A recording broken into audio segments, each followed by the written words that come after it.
नमस्कार दोस्तों, अपना देश चैनल में आप सभी का हार्दिक स्वागत है।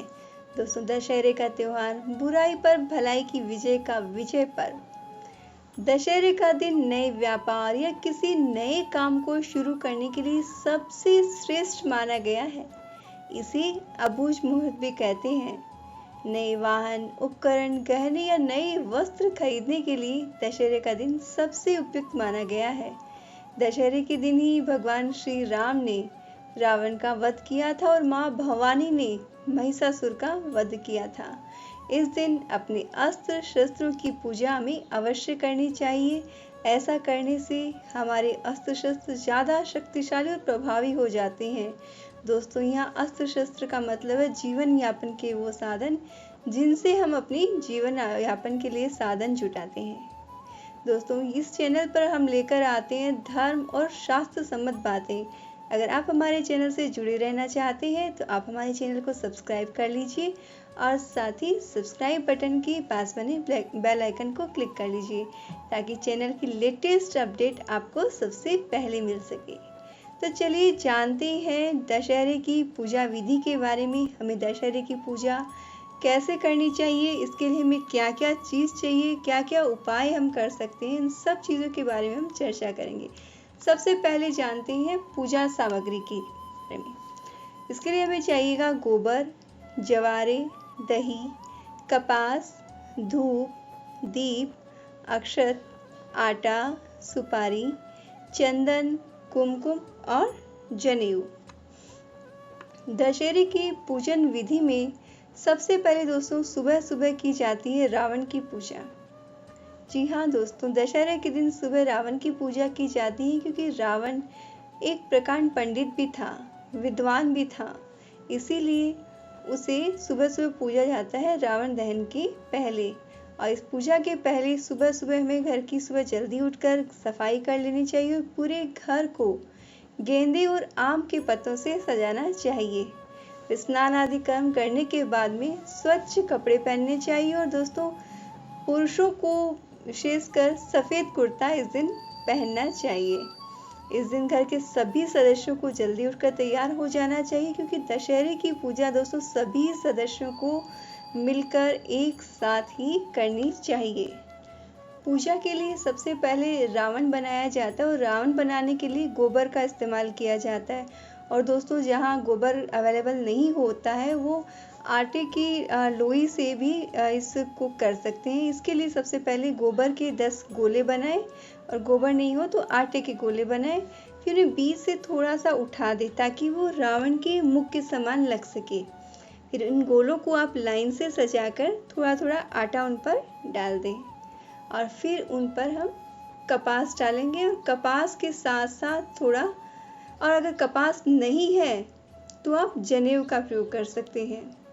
और फिर उसके बाद में एक्चुअली कपास जो है वो वस्त्र के रूप में डाली जाती है और उसके बाद में दही और जवारे अर्पित किए जाते हैं। दोस्तों, जवारे जो नवरात्रि में पूजा अर्चन के समय जो हम इस्तेमाल करते हैं वही जवारे रावण के पूजा में भी इस्तेमाल किए जाते हैं। ये सब अर्पित करने के बाद में धूप दीप से रावण की पूजा करते हैं और पूजा करने के बाद में परिक्रमा करते हैं।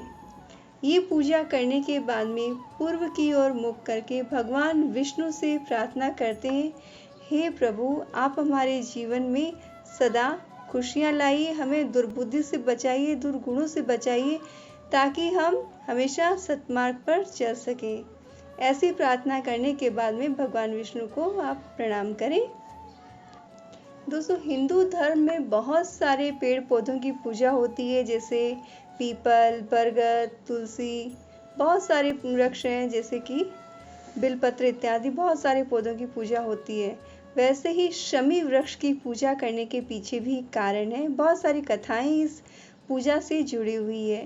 पहली चीज़ तो ये कि जब भगवान श्री राम ने रावण पर लड़ाई आक्रमण शुरू किया तब उन्होंने सबसे पहले शमी वृक्ष को प्रणाम करके उनसे आशीर्वाद लेकर फिर भी वो रावण वध को गए। दूसरी चीज़ आती है महाभारत के समय में जब पांडवों ने अपने अज्ञातवास के समय शमी वृक्ष में ही अपने सारे जो हथियार थे, अपने अस्त्र शस्त्र थे, वो छुपाए थे।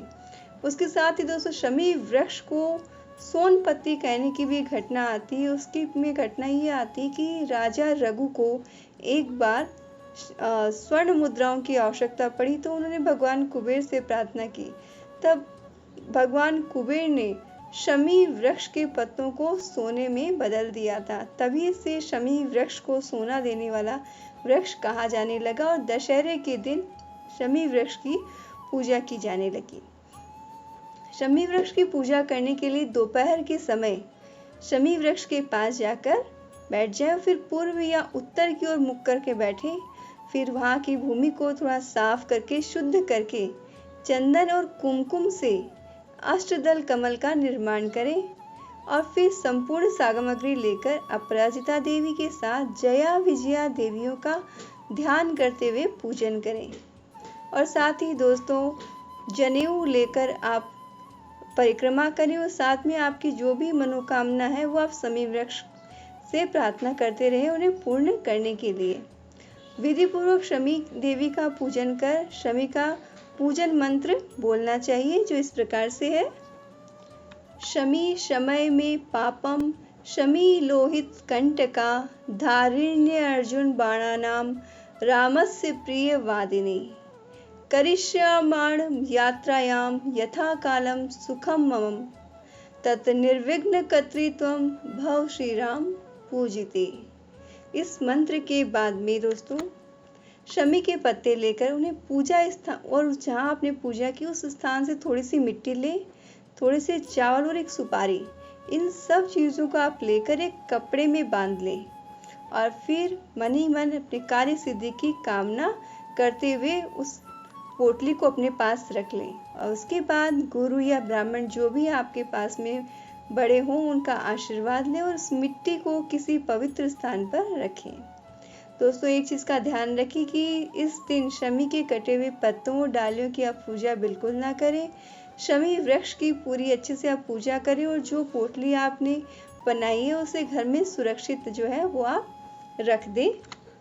और उसके बाद में रात को रावण दहन के समय दोस्तों आपको एक काम करना है। रावण दहन आप जो है वो शाम के समय करें। रात्रि को कभी भी रावण दहन या कोई भी तरह का दहन नहीं करना चाहिए, क्योंकि हिंदू धर्म में रात्रि को दहन कार्य वर्जित है। दोस्तों इस दिन आप एक उपाय अवश्य ही करें। रावण दहन के बाद में बची हुई जो लकड़ियां रहती है वो आप अपने घर अवश्य लेके आए। अगर शाम को लाना आपके लिए संभव ना हो तो आप दूसरे दिन सुबह जल्दी जाकर वहां से लकड़ियां लेकर आए और इन्हें घर पे सुरक्षित रख दें, क्योंकि इनको घर में रखने से दोस्तों घर में किसी भी तरह की नेगेटिव एनर्जी बिल्कुल भी प्रवेश नहीं कर पाती है। तो ये थे दोस्तों दशहरे की पूजन विधि।